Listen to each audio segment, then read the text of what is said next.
오늘은 성탄절 가족이라는 제목으로 말씀을 전하겠습니다. 이번 주일은 대림절 마지막 주일로 이제 곧 성탄절이 우리 곁에 다가옵니다. 예나 지금이나 성탄절 하면 떠오르는 이미지가 있죠. 가족과 함께 오순도순 모여가지고 성탄절 트리를 만들고 또 함께 저녁 식사를 나누고 또 선물을 나누는 그런 이제 즐거운 모습입니다. 훈훈하고 감사가 넘치는 이 모습을 생각하면 우리의 가슴도 따뜻해지곤 하지요. 또 한 가지 이미지는 바로 교회에 모여서 하나님을 찬양하고 선물을 받았던 기억일 것입니다.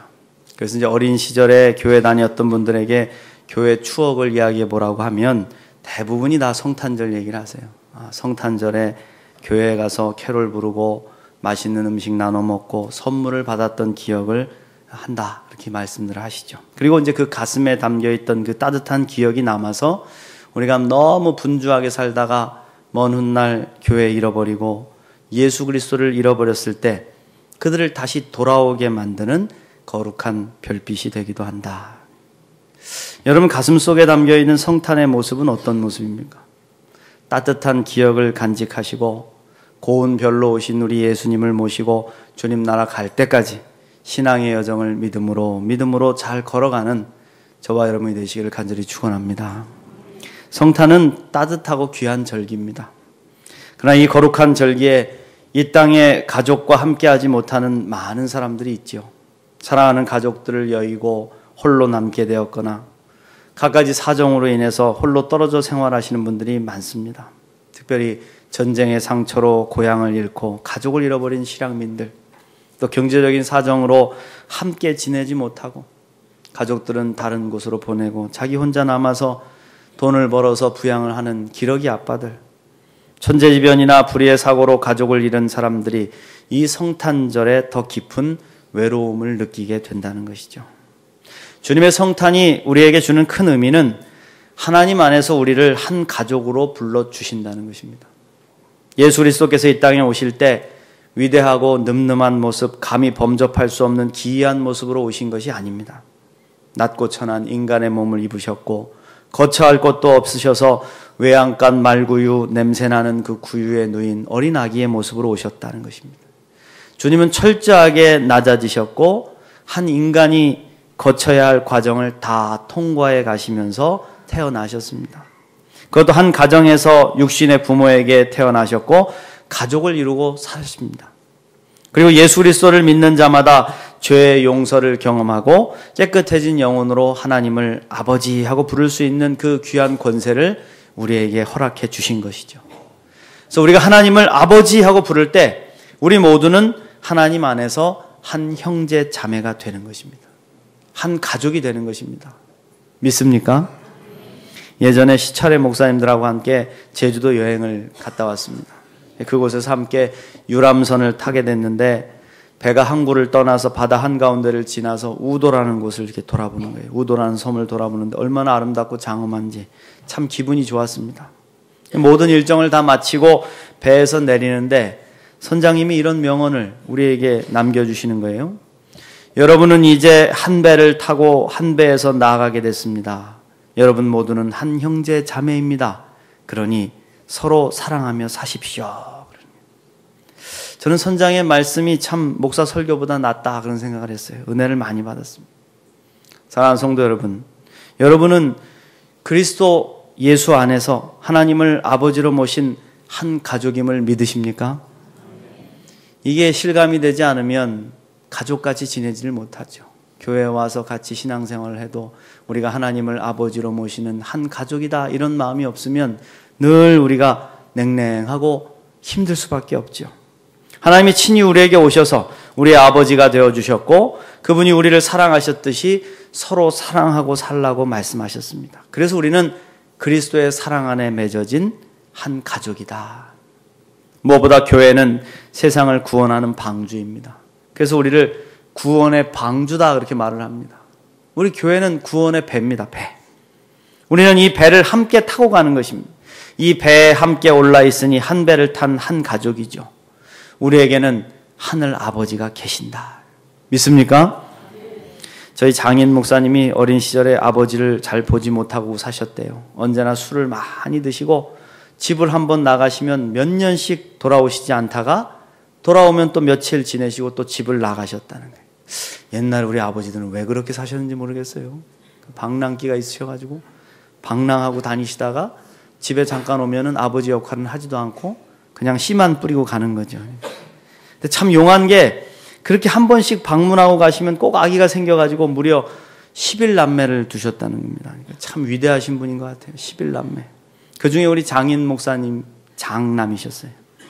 저희 장인 목사님이 이제 뭐 전도사 신학교를 공부하시고 전도사가 되셔가지고 제주도에 있는 한 교회에 부임을 하시게 됐는데 우리 어머니 장모님이 그때 고등학교 신분이었습니다. 18살인가 17살에 장인어른을 뵀으니까 거기 전도사로 가셨다가 예쁜 처녀가 있으니까 잘 눈여겨보시고 눈이 맞아가지고 나중에 둘이 분이 결혼하게 됐어요. 근데 결혼할 때 우리 장모님 속아서 결혼하셨다는 겁니다. 장인께서 어머니에게 늘 말씀하시기를 나는 아버지가 없다. 아버지가 일찍 돌아가셔가지고 아버지가 안 계시다. 그렇게 말씀을 하셨다고 그런 거예요. 그래서 결혼을 했습니다.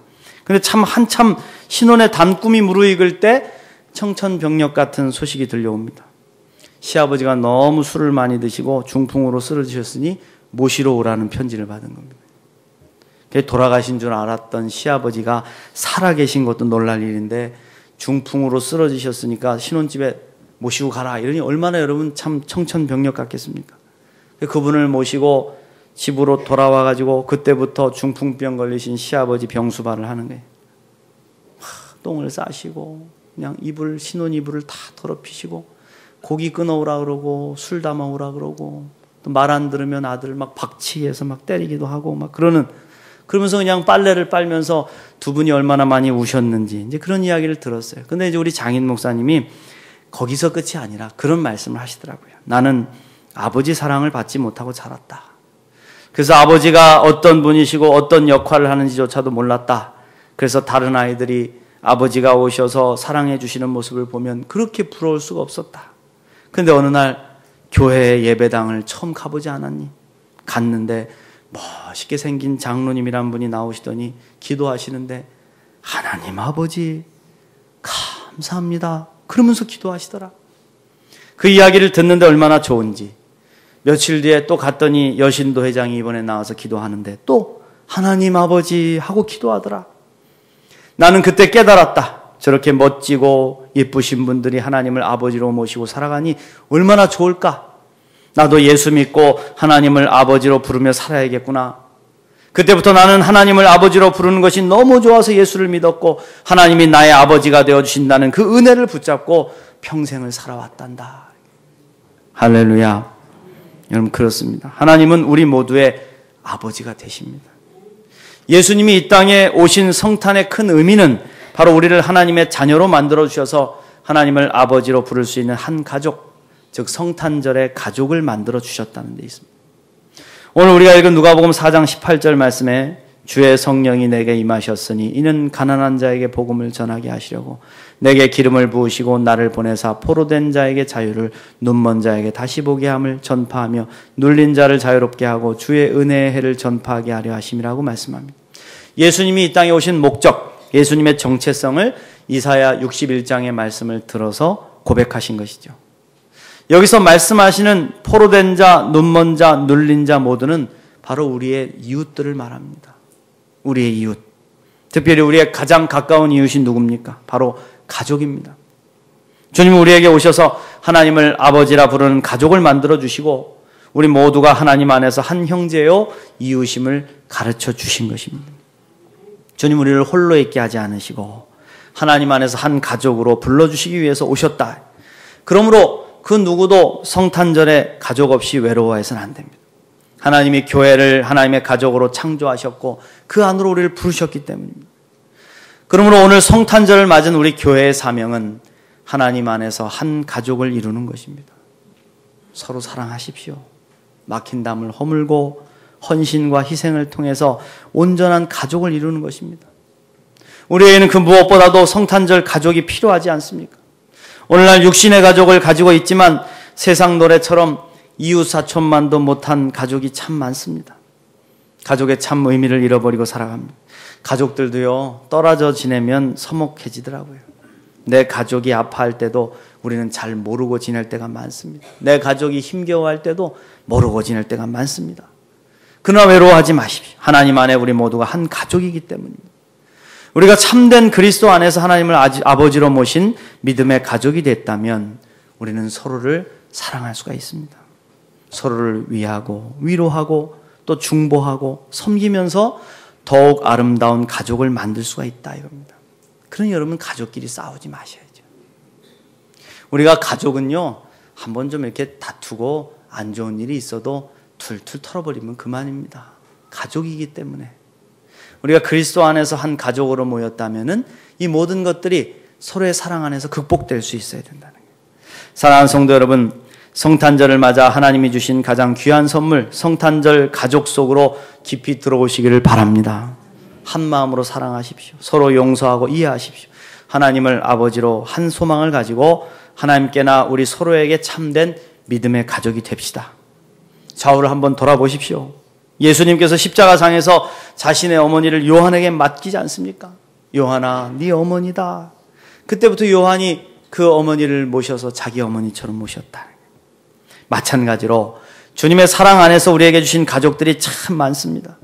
우리는 서로에게 어머니요 아버지고 동시에 아들이고 딸입니다. 우리가 서로 가족이라 생각한다면 어떻게 서로를 대하고 어떻게 서로를 사랑해야 될지를 깨닫게 된다. 하나님의 사랑 안에서 참된 성탄절 한 가족이 되시기를 주님의 이름으로 축원드립니다.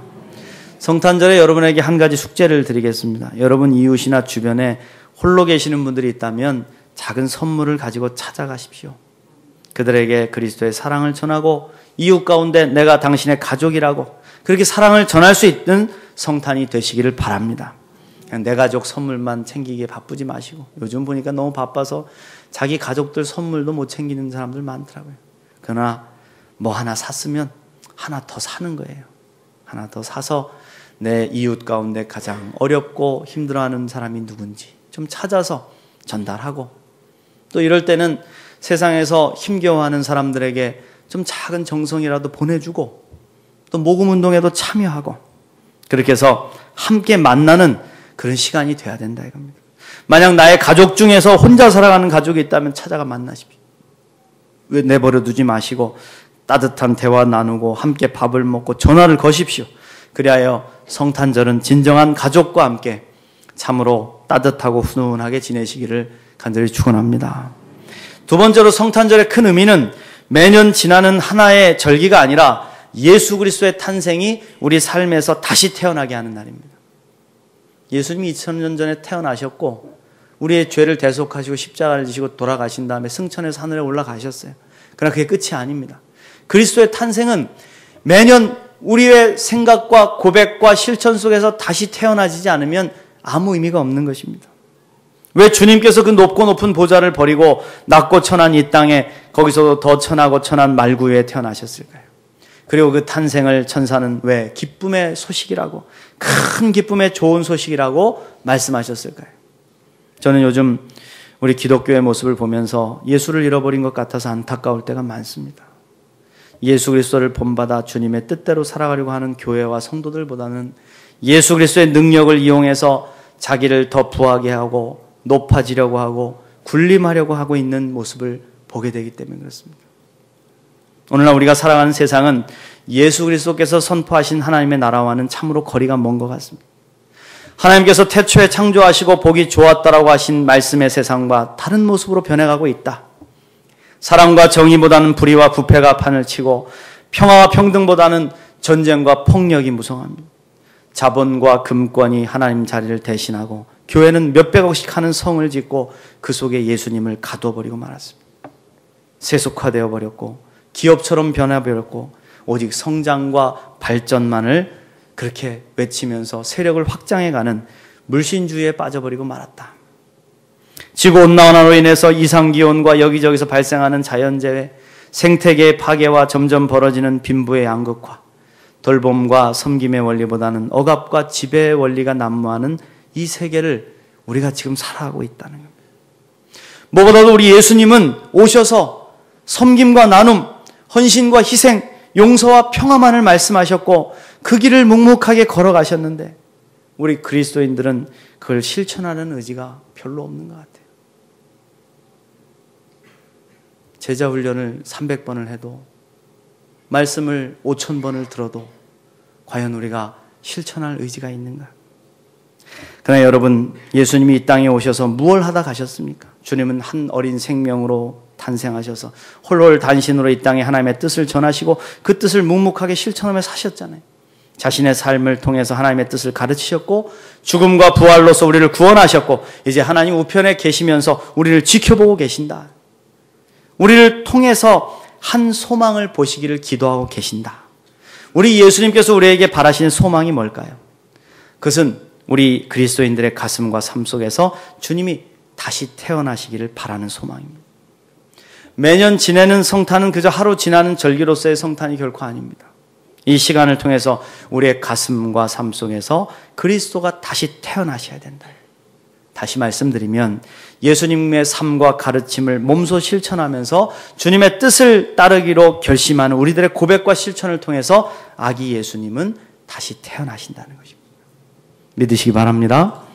그래서 우리가 예수 그리스도를 본받아 이웃을 내 몸같이 사랑할 때 지극히 작은 소자를 위해 작은 것을 희생하고 섬길 때 우리의 그 사랑의 실천 속에서 예수 그리스도는 태어나십니다.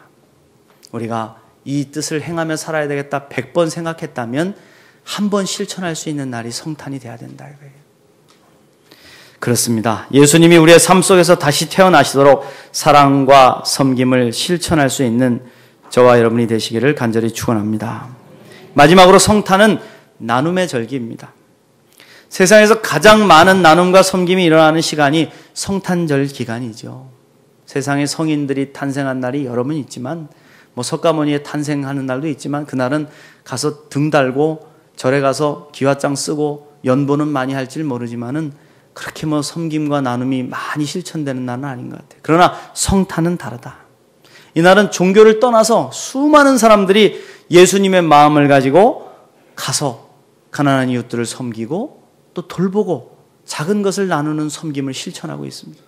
제가 요새 페이스북을 이렇게 보는데 정말 많은 나눔들이 일어나더라고요.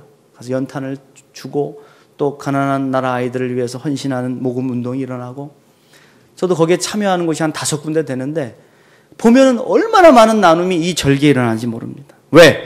예수님의 마음이 낮고 천한 곳으로 가난하고 헐벗고 굶주린 곳으로 가셨기 때문입니다. 이때는 얻어먹는 사람들조차도 나누고 섬기려고 한다 이겁니다. 오늘 읽은 누가복음 말씀 18절부터 19절 다시 보겠습니다. 주의 성령이 내게 임하셨으니 이는 가난한 자에게 복음을 전하게 하시려고 내게 기름을 부으시고 나를 보내사 포로된 자에게 자유를 눈먼 자에게 다시 보게 함을 전파하며 눌린 자를 자유케 하고 주의 은혜의 해를 전파하게 하려 하심이라 하였더라. 예수님은 가난한 자에게 복음을 전하려고 오셨습니다. 가난한 자에게 복음은 나눔과 섬김입니다. 배가 고파 죽을 것 같은 사람에게는 먹을 것을 나누는 것이 복음입니다. 추위에 떠는 사람에게 복음은 따뜻한 옷과 공간을 나누어 주는 것이 복음입니다. 예수님은 복음으로 오셔서 복음으로 우리의 삶을 채워주셨다. 그 의미를 아는 사람들이 지금 어려운 이웃들을 향해서 그들의 삶을 채우기 위해 나가서 나누고 섬기는 삶을 실천하고 가는 것이죠. 유명한 파이프 오르간 연주자이자 신학 박사요 의학 박사인 슈바이처 박사를 아실 겁니다. 이분은 사실 부족한 것이 없는 환경에서 부유한 가정에서 태어났습니다. 그리고 자랐습니다. 늘 풍족한 삶을 누렸습니다. 근데 그가 성경을 읽다가 누가복음 16장에서 부자와 거지 나사로가 나오는 구절을 읽으며 감동을 받았대요. 우리가 성경에 나오는 이 부자구나. 내가 이 부자와 같은 삶을 살고 있구나. 그는 그 시간부터 회개하고 자신과 같은 백인들이 흑인들을 거지 나사로 같은 흑인들을 부려먹고 착취했다는 것을 깨닫고 죄를 회개합니다. 그리고 그때부터 삶을 정리하고 하나님의 사랑을 실천하기 위해서 아프리카로 떠나는 것이죠. 거기 가서 삶을 바치기로 결심하고 실행에 옮깁니다. 가서 평생을 아프리카의 흑인들의 피고름을 닦아주고 그들을 섬기며 하나님의 영광을 나타내는 사랑의 사도가 됐다는 것입니다. 우리나라의 여행가 김찬삼 씨가 계셨는데 이때 그분이 아프리카에 가서 슈바이처 박사를 만났대요. 그래서 일주일 동안을 같이 지낸 적이 있다고 합니다. 그런데 슈바이처 박사가 김찬삼 씨를 딱 보더니 아이고 선생님 당신 바지가 몹시 낡았군요. 내 바지를 드릴까요? 그리고는 자기 바지를 꺼내서 갖다 주시더래요. 그러니까 늘 나눔과 섬김을 실천하는 그 삶이 몸에 배어 있어서 자연스럽게 나누는 것이 반응이 되더라는 겁니다. 그걸 보면서 큰 감동을 받았다고 합니다. 함께 사랑을 나누고 헤어질 때 슈바이처 박사는 이렇게 외쳤대요. 인류에게 평화를, 인류에게 사랑을. 할렐루야.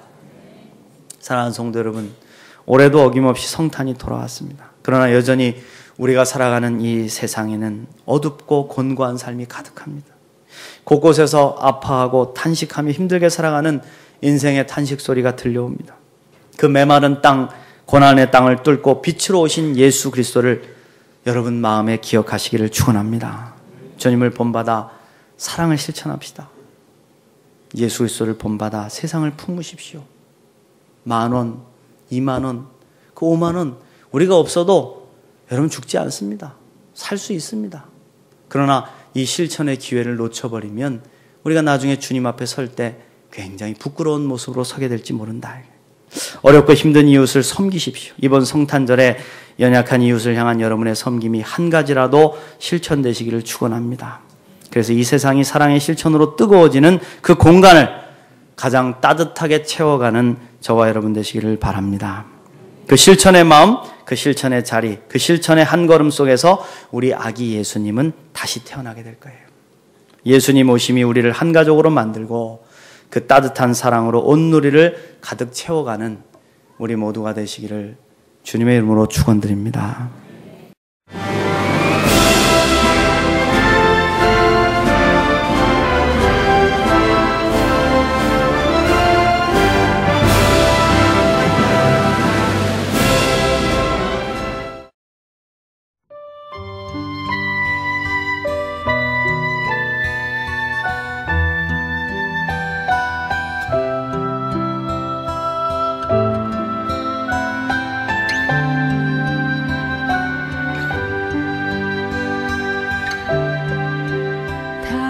당신이 지쳐서 기도할 수 없고 눈물이 빗물처럼